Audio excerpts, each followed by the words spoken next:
I was thinking about different issues in our land, I was almost overwhelmed until I read a beautiful piece about dealing with frustrated Nigerians by Oladipo Akinremi. Then I made up my mind this day to share with us how to avoid or manage the frustrations in our land.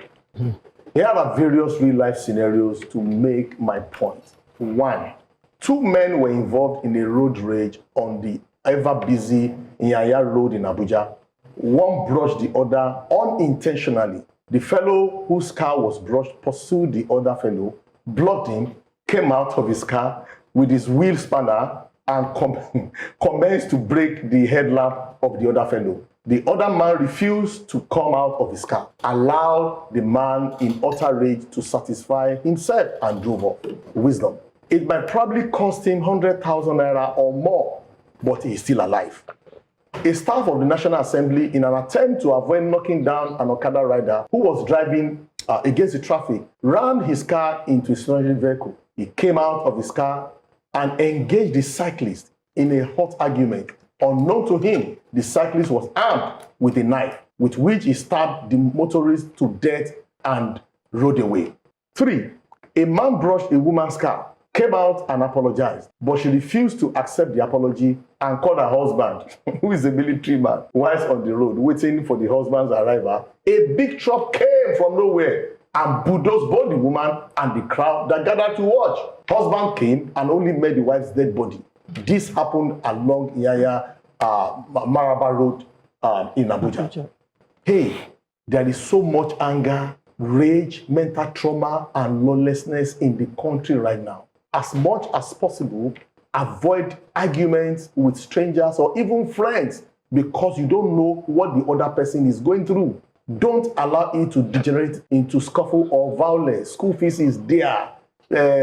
House rent is there. Now that they are renting 1-bedroom flat for 2.5 million naira, that one is there. Hospital bill is there. Different things. So, my friend, increase the level of your emotional intelligence and resilience. Manage your problems, but avoid troubles. Very, very important. Yes. I remember when I was in university, when I was abroad, when you're going out, even when you're traveling, you hardly hear people say safe journey. It's in Nigeria that when you go out and come back home, because that journey is safe already before you go. You need prayer. It's a miracle. It's a miracle. It's a testimony that you and the scenarios you shared are just real life examples of everything that could go wrong. And what's the reason for that? A lot of people are carrying a lot of psychological trauma. We live in almost a lawless state. And even when injustice is done to you, you need to give Nigerian policemen mobilization fee to fill their cars for justice to be served. No, you have to buy biro and paper for them to write a statement. So that's just a microcosm of the sort of issues we're dealing with as a people. Nigeria, I'm sorry to say, I'm a very patriotic Nigerian, but we live in a highly dysfunctional society and something must be done about it. It's almost like we need a hard reset and we need to tell ourselves some hard truths. Yeah. When you're critical of the government, they say, you know, Nigerian problems didn't start today, let's fix it. But we need to come home and everyone has failed because we're Nigerians. And that failure, I'm also part of that failure because we're Nigerian political class is not just, where did they come from? They didn't come from heaven. They are part of the system of, they're not Senegalese, exactly. They are part of this country that we have all built. So we have a duty and responsibility as individuals to be good ambassadors and to call out bad behavior wherever we see it. If you see somebody jump in the queue in an airport, don't allow it. If you see law enforcement misbehaving, record it. We need to stand up for our rights. Well, for me, Nigerians are dealing with a lot at the moment, but we must not forget that at the end of the day, you are responsible for your own well-being. The Yoruba say, "Si diba baje to ni dilonda." If anything happens to you, people are going to say, oh, sorry, wish you well. But you are the one who will deal with the consequences of or the effects of whatever it is with you. Benga has used storytelling to illustrate road rage in Nigeria today. And the road rage is not because the roads are terrible all the time, but because people are venting They are looking for places to unburden their anger at bad governance, their anger at dealing with different issues that Nigeria makes us deal with every day. I asked a young lady who just opened a beauty salon yesterday how much it costs for just one room space to do beauty, to just do lashes. She said it's 800K a year and she had to pay for 2 years. In other parts of Lagos, she said to me, they will ask you for 5 years.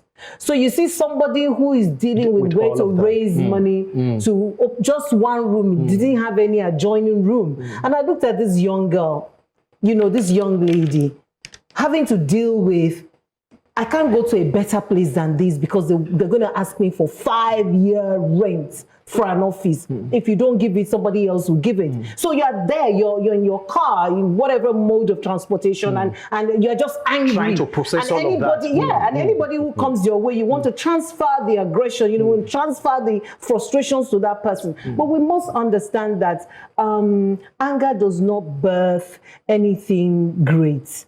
I think that Nigerians do not understand that bad governance does not exist in a vacuum. Yeah. We as citizens are the collateral for bad leadership, and you are beneficiaries of good leadership.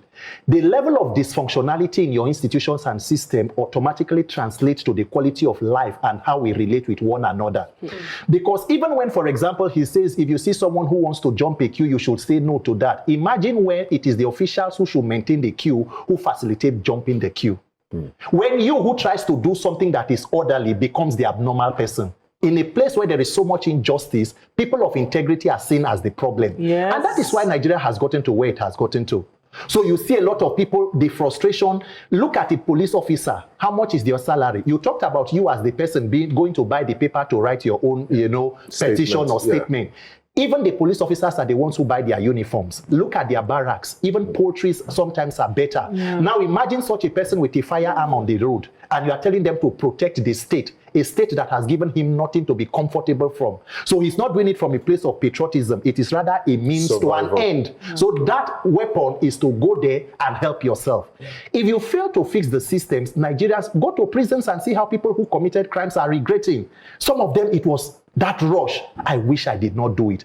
As human beings, we appeal to ourselves to be conscious. Try to, you know, work on your rate because you will bear the consequence of your action. But as a people, we must fix a system to make us happier and better. A clear example of how we behave irrationally is the use of horn. Actually, you see this Lagos State, the use of horn is frustrating. I don't, actually, even the ones you would see, they can see what is happening in front. Even when it's not needed. Someone is turning. I'm like, what is the problem? But again, it's a result of this frustration you've talked about. And I will just amplify what you have said in terms of how we can manage ourselves. Regardless of what is going on, every one of us on this table, we're also facing the same issues in the country. Your peace and choice to have a better mental health is absolutely in your hands. It's a decision you have to make. Yes. When people say being happy is a choice, it actually really is a choice. It is. So you have to ask yourself, what part of this community do I want to belong? Do I want to be part of the normal people that, unfortunately, like you have said, are tagged as the abnormal people? Do I want to be part of the sanity or do I want to be part of the chaos? Because we begin to see a lot of people unconsciously fall into the part of the chaos, I know they right? I know all of us the man. Show me, I will show you. Where does that take us? Do you get so I believe that this is very important. I know that sometimes when we want to do advocacy, we think it has to be something really grand and serious, but these issues that touch the core of our existence is very important. Let's remind ourselves to take it easy. We know the issues, we talk about them every day, but still be very intentional in taking this easy and just think about the next person. You are not alone. Somebody is also dealing with a lot and managing it. We've heard the saying, live to fight another day. Put another way. Na person wey see sunrise fit hustle.